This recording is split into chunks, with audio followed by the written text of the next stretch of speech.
చలిలో దీక్ష చేశారంటే తెలంగాణ రాష్ట్ర ఏర్పాటు కోసం వారి యొక్క కమిట్మెంట్ ఏంటో మనం గుర్తించాలి.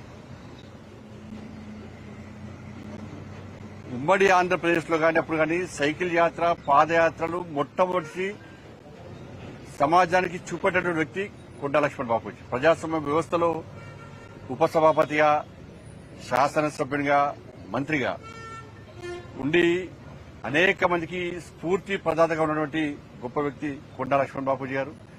దాంతోపాటు తెలంగాణ రాష్ట్ర ఉద్యమ సందర్భంలో ఆయన యొక్క సొంత ఇంటినే ఆఫీసుగా మార్చి దారాదత్తం చేసినటువంటి గొప్ప వ్యక్తి, త్యాగం చేసిన గొప్ప వ్యక్తి. నాకు ఆస్తిపాస్తులు ముఖ్యం కాదు, నాకు తెలంగాణ రాష్ట్ర ఏర్పాటే ముఖ్యమని చెప్పి భావించినటువంటి గొప్ప వీరుడు కొండా లక్ష్మణ్ బాపూజీ. నిజాం